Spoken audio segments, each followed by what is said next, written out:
Franck Ferrand raconte sur Radio Classique.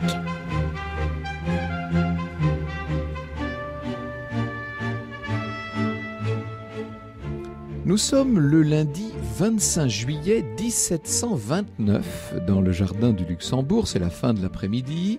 Une jeune femme blonde qui est accompagnée de deux amis est en train de marcher d'un pas qu'il faut imaginer vif dans les allées ombragées du parc. Elle attire les regards, évidemment. Certains curieux, peut-être, ont reconnu Adrienne Lecouvreur, une des gloires du théâtre français, mais la jolie comédienne à la silhouette si gracieuse n'est pas là pour flâner et pour minauder. Elle a rendez-vous, figurez-vous, et rendez-vous avec un inconnu. Tout a commencé la veille lorsqu'elle a trouvé à son domicile une lettre anonyme qui est indiquée ceci. Vous serez surprise qu'une personne que vous ne connaissez point vous écrive pour vous prier de vous trouver demain lundi à 5h30 du soir sur la grande terrasse du Luxembourg où vous trouverez une personne qui vous instruira plus amplement. Vous la reconnaîtrez à ce signe, un abbé qui frappera 3 coups sur son chapeau en vous abordant. Bon, la voici qui s'approche justement de la fameuse terrasse du palais du Luxembourg. Elle a le cœur battant, Adrienne. Ses deux amis se sont écartés, elle se dissimule tant bien que mal, et c'est à ce moment-là qu'un petit homme bossu s'approche d'elle et se met à frapper le chapeau comme c'était prévu. La conversation s'engage, et ce que cet homme étrange a à dire à Adrienne n'est pas pour la rassurer, pour tout vous dire. Il a d'abord l'air un peu intrigant, il lui raconte que quelqu'un souhaite, je cite, « lui jouer un tour qui ne lui serait pas avantageux ». Alors Adrienne ne comprend pas bien, elle est quand même sous le choc, elle veut en savoir davantage. Seulement l'étrange bossu refuse de dire quoi que ce soit de plus. Un nouveau rendez-vous est pris, il faudra donc qu'elle attende 2 jours supplémentaires. Alors en rentrant chez elle, la comédienne est troublée, elle s'interroge. Ce petit abbé pourrait peut-être n'être qu'un affabulateur, mais s'il disait vrai, qui pourrait bien la haïr au point de nourrir quelques sombres desseins contre elle ? Elle a bien sa petite idée sur la question, et c'est une petite idée relative à son passé. Il faut vous dire qu'avant d'être une célèbre comédienne, enviée, jalousée, peut-être même menacée donc, Adrienne a eu la plus agitée des existences. Elle était née le 5 avril 1692, près d'Épernay, à Damery exactement, dans cette région champenoise où elle a passé une enfance dont on ne peut pas dire qu'elle a été tellement joyeuse. Son père était un modeste chapelier, il n'a rien de la figure paternelle rassurante. Adrienne, très tôt, va apprendre à se méfier de ce père qui souvent rentre à la maison ivre et se montre violent, incontrôlable. On peut dire qu'il fait vivre à ses proches un véritable calvaire. Or, lorsqu'Adrienne a 10 ans, ce père terrible prend une décision qui va lui ouvrir de nouveaux horizons puisqu'il décide de s'installer à Paris. Et voilà toute la petite famille qui emménage dans un quartier intéressant de Paris, quartier vivant, quartier qui se trouve à quelques pas de la Comédie Française. On a placé Adrienne comme élève dans une institution religieuse, mais ça ne l'empêche pas en douce lorsqu'elle n'est pas occupée à ses leçons ou à ses prières, ça ne l'empêche pas de se lancer dans le théâtre et de le faire avec passion. Elle a 13 ans seulement lorsqu'avec tout un ensemble de tout jeunes comédiens, elle forme une petite troupe. Ce sont encore des amateurs, leurs répétitions néanmoins commencent à faire du bruit, au sens propre comme au sens figuré, au point qu'une riche voisine, la présidente Leguet est l'épouse d'un haut magistrat. Vous voyez, on est dans cette belle période du début. Là, en l'occurrence, à 13 ans, vous voyez, on est encore à la toute fin du règne de Louis XIV. La présidente Leguet leur prête la cour de son hôtel particulier et on va jouer là, on va monter Polyeucte de Corneille et Adrienne sera Pauline, s'il vous plaît. Georges Monval écrit dans son étude biographique « Faute d'habits à la romaine, on joua à la française. Adrienne avait emprunté de la femme de chambre de la présidente une robe dans laquelle elle ne parut pas trop à son avantage, mais elle charma tout le monde par une façon de réciter toute nouvelle, si naturelle et si vraie qu'on déclara d'une voix unanime qu'elle n'avait plus qu'un pas à faire pour devenir la plus grande comédienne qui eût jamais été sur le théâtre français. Ce pas Un comédien renommé va l'aider à le franchir. Il s'appelle Legrand. Elle l'a rencontré probablement par l'intermédiaire de sa tante. Bref, Legrand prend la petite Adrienne sous son aile. Il lui fait donner des leçons. Il la pousse à transformer son nom, elle s'appelle Adrienne Couvreur, en Le Couvreur, qu'on juge tout de même plus élégant. Et puis surtout, Legrand va la recommander à une de ses amies qui dirige le théâtre de Lille. À ce moment-là, on est encore dans la guerre de succession d'Espagne. La ville est en proie à toutes sortes de soubresauts. La vie nocturne à Lille est toujours très intense. Adrienne a des aventures. Bientôt, elle va donner naissance à une petite fille, sans doute le fruit d'amour éphémère avec un jeune officier. Qu'importe, sur scène, elle fait merveille. Sa carrière va décoller, on la va jouer bientôt à Lunéville, puis à Strasbourg.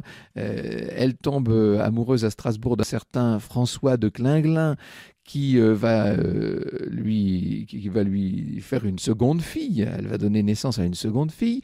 Le jeune père est issu d'une famille très puissante, mais il est, comme on dit, repris en main. À l'époque, il n'était pas question de le voir convoler avec une comédienne, bien entendu. On s'empresse de lui trouver un meilleur parti. Et pour Adrienne, ça c'est terrible. Elle se retrouve rejetée. C'est une blessure humiliante pour elle. Mais il n'empêche, il ne faut pas se laisser aller. Elle sèche ses larmes. Elle poursuit son rêve parce que cette fois, ce sont les portes de la comédie française qui s'ouvrent à elle, figurez-vous. Et oui, tout a changé, c'est la Régence, on est dans cette période d'efflorescence extraordinaire. Le 27 mars 1717, c'est le grand soir, Adrienne va débuter dans une pièce de Crébillon, père, qui est Électre. Électre, jouée donc par cette Adrienne Lecouvreur sur la scène du théâtre français où elle se taille un véritable triomphe. Le cher Gilles Martin Chauffier a écrit dans Paris Match « Le chagrin lui va comme un gant ». Cette débutante sait ce que pleurer veut dire et Paris s'en aperçoit bien vite. Autant vous le dire tout de suite, Paris n'a encore rien vu. Vous écoutez Radio Classique. Le tout Paris de la Régence a sa nouvelle coqueluche, elle s'appelle Adrienne Lecouvreur. Et dès ses premiers pas sur les planches parisiennes, Adrienne a ébloui le public en Bérénice, en Alcmène comme en Pauline. On peut dire maintenant que tout le monde encense ses traits si fins, son regard perçant, ses lèvres vermeilles, et puis ce naturel extraordinaire qu'elle vient d'apporter à la scène, comme on amène par ailleurs le grand naturel dans tous les domaines de l'art de la Régence. Elle bouleverse les codes, Adrienne. Elle insuffle de la fraîcheur et de l'humanité aux grandes figures qu'elle incarne. Un fidèle spectateur, cité par André Castelot, nous dit « Son visage était subitement serein, troublé, soumis, fier, abattu, menaçant, emporté, plein de compassion. » Dans tous ses mouvements, le public la suivait sans résistance. Il était, ce public, aussi touché qu'elle-même. Sa surprise saisissait. On craignait, on gémissait, on tremblait avec elle. On pleurait même avant que de voir couler ses larmes. C'est qu'on ne voyait rien d'elle qui ne parut réel. Ah, on n'était pas habitué dans le théâtre d'alors de voir des comédiennes être aussi vraies sur les planches qu'elles pouvaient l'avoir été dans la vie. Cette tendresse du public lui vaut évidemment une certaine jalousie, il faut l'imaginer, et la haine d'un certain nombre d'autres comédiennes, dont la Duclos, qui jusqu'alors régnait sur la tragédie et qui se montre à son égard particulièrement odieuse. Pendant ce temps, Adrienne savoure son succès, savoure sa jeunesse. Elle a 25 ans, que voulez-vous, elle est belle comme un cœur, elle virevolte, si j'ose dire, d'une passion, d'une liaison à l'autre. On lui prête des amants très en vue, d'ailleurs le chevalier de Rohan, s'il vous plaît, Milord Peterborough. On dit même qu'elle serait la maîtresse de Voltaire. Elle aurait aussi refusé d'épouser le jeune comte d'Argental. C'est qu'Adrienne, qui a déjà connu bien des déceptions, rappelez-vous, s'est forgée maintenant une véritable carapace et qu'elle a bien l'intention de se protéger. Pourtant, en 1721, toutes ses bonnes résolutions vont s'effondrer au moment où elle croise un jeune militaire fringant, Maurice de Saxe. Maurice de Saxe est le fils naturel de l'électeur de Saxe, il est donc d'une grande famille d'Europe, mais il est bien le fils naturel. La belle comédienne et le jeune soldat vont entamer une relation absolument passionnée. Lorsqu'il part en campagne, elle lui écrit des lettres tourmentées. Je cite là une lettre d'Adrienne. « Vous serez 1000 ans à revenir encore, et qui sait comment vous penserez à votre retour. Tout ici me parle de vous, et rien où vous êtes ne vous parle de moi. » Elle a peur d'être quittée, elle s'inquiète de ne plus lui plaire. Il faut dire qu'elle a été rongée pendant plusieurs semaines par une terrible maladie intestinale qui l'a beaucoup affaiblie et qui d'ailleurs va l'amaigrir sans remède. En l'absence de Maurice, elle se morfond. Or, cette absence se prolonge. Il se lance bientôt dans de nouveaux projets. Il part à l'assaut du duché de Courlande. Il se voit déjà lui-même d'ailleurs à la tête de ce petit territoire. Et pour ça, il a besoin d'argent, de beaucoup d'argent. Il faut entretenir ses armées. Évidemment, Adrienne, qui s'est considérablement enrichie, il faut vous le dire, s'empresse de venir en aide à son amant. Georges Monval précise, elle vendit ou mit en gage ses diamants, ses bijoux, sa vaisselle et put contribuer pour une somme de 40 000 livres, ce qui était beaucoup d'argent. Malgré cela, l'expédition va se solder par un échec, l'expédition de Courlande. Peu importe pour Adrienne, ce qui compte, ce sont les retrouvailles avec Maurice. Et maintenant qu'il est là, maintenant qu'il est revenu, ils vont pouvoir vivre ensemble. Eh oui. Sauf que Maurice ne va pas tarder à la décevoir en entretenant de nombreuses liaisons avec toutes sortes de jeunes femmes. Adrienne en passe par tous les états, toutes les émotions. Elle est folle de lui, que voulez-vous? Elle est désespérée, hors d'elle, incontrôlable. Elle est jalouse terriblement. Les disputes deviennent explosives, comme ce jour où elle est sur scène dans des habits de Phèdre. C'est André Castelot qui le raconte. Au moment où elle disait à Hippolyte « À défaut de ton bras, prête-moi ton épée », Saxe entra et vint s'asseoir à l'orchestre. La comédienne arracha alors le glaive de son partenaire et le lança dans la direction de l'infidèle. Ah, évidemment, ça a fait des gorges chaudes, tout le monde ne parle que de ça, et la situation s'aggrave lorsqu'Adrienne découvre qu'une de ses rivales s'avère être plus qu'une passade pour Maurice. Celle-là est jeune, celle-là est riche et tempétueuse, et ça n'est pas n'importe qui, c'est une grande dame, c'est la duchesse de Bouillon. Maurice passe sans scrupule de l'une à l'autre, et c'est durant cette période douloureuse que surgit dans la vie d'Adrienne le fameux petit bossu du Luxembourg, là, avec ses messages inquiétants. Après avoir écouté les premières révélations sur la terrasse du Luxembourg, Adrienne passe donc en revue la liste de ses ennemis. Qui pourrait lui en vouloir? Bon, la duchesse de Bouillon, c'est évident, ou peut-être une autre maîtresse de Maurice. Et bientôt, elle va recroiser le mystérieux messager, accompagné cette fois par Maurice en personne. Elle l'interroge, il parle, il se nomme Simon Bourret. Il aurait été mandaté par la duchesse de Bouillon, justement, dont il faisait le portrait, pour faire avaler à Adrienne un filtre censé l'éloigner de Maurice.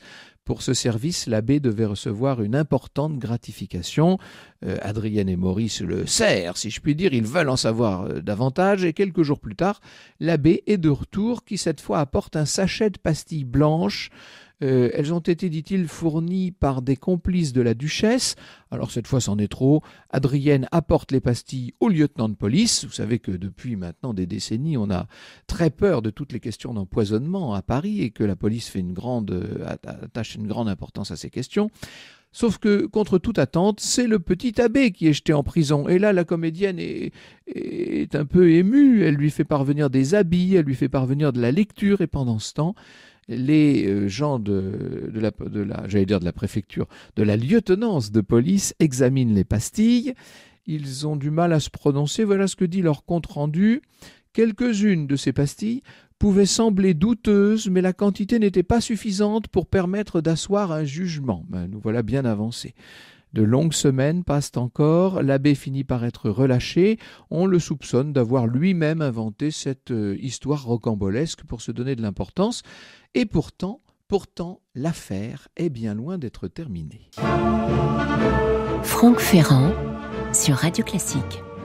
Peu après la libération du petit abbé, là, du bossu, on est le 10 novembre 1729, Adrienne joue de nouveau Phèdre sur les planches du Théâtre Français. Sa prestation est très attendue. Ça faisait plusieurs semaines qu'avec tout ça, elle n'avait pas joué. Elle avait dû s'arrêter parce qu'on avait dit qu'elle était souffrante. On n'a pas donné plus de précision. On célèbre son grand retour. Le moins qu'on puisse dire, c'est que la soirée ne va pas manquer de piquant, puisque, alors que le troisième acte commence, Adrienne aperçoit dans la pénombre la duchesse de Bouillon qui est là, qui s'installe dans sa loge. La comédienne n'en croit pas ses yeux. Quel affront! Elle s'écarte de sa partenaire de jeu, se dirige vers la duchesse et c'est à son intention qu'elle déclame cette partie de son texte. Je ne suis point de ces femmes hardies qui, goûtant dans le crime une tranquille paix, ont su se faire un front qui ne rougit jamais. Vous imaginez la tête de l'auditoire qui a eu vent, bien sûr, des rumeurs d'empoisonnement. Tout le monde est ravi d'entendre ça, murmure au parterre. Pour la duchesse de Bouillon, c'est une humiliation intolérable. Et la semaine suivante, elle va envoyer quelques fidèles siffler Adrienne dans Andronique. L'abbé Bourret, quant à lui, est de nouveau arrêté. Il faut bien apaiser la colère de la puissante duchesse et de ses proches. Elle a beaucoup de relations à la cour, vous imaginez bien. Peu après ces événements, la santé d'Adrienne va encore se dégrader. Elle se dit épuisée, elle a du mal à s'alimenter, on la voit de moins en moins sur scène.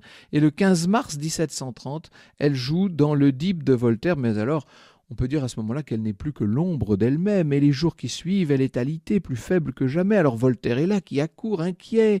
Maurice, bien sûr, Maurice de Saxe est là aussi, et le 20 mars, ils sont à son chevet, quand à 38 ans, elle rend son dernier soupir. Évidemment, tout le monde est sidéré, on s'interroge, mais quel mal étrange a bien pu l'emporter comme ça en pleine gloire. Bien sûr, on repense à toutes ces rumeurs d'empoisonnement, et cela malgré les rétractations de l'abbé Bossu, qui après des mois de prison finit par avouer qu'il a tout inventé. Mais qui faut-il croire dans cette affaire? Il aurait pu être contraint de reculer après tout.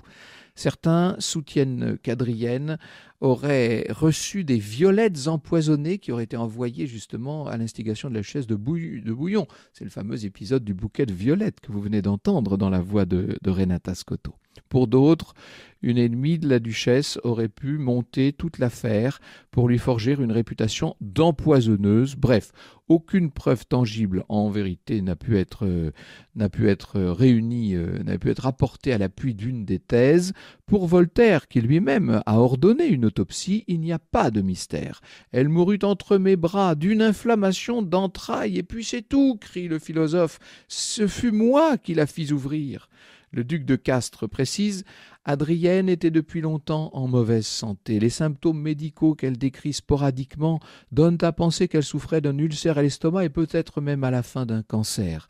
Les chagrins qu'elle dut aux infidélités publiques d'un amant qu'elle ne cessa jamais d'adorer ne purent que hâter une mort qui de toute manière aurait été prématurée. » Les autorités vont s'empresser de faire disparaître le corps d'Adrienne, peut-être à cause du parfum de scandale qui a entouré ces derniers mois, mais peut-être aussi tout simplement parce qu'en dépit de sa grande popularité, Adrienne était comédienne et que le curé de Saint-Sulpice lui avait d'ailleurs refusé les funérailles.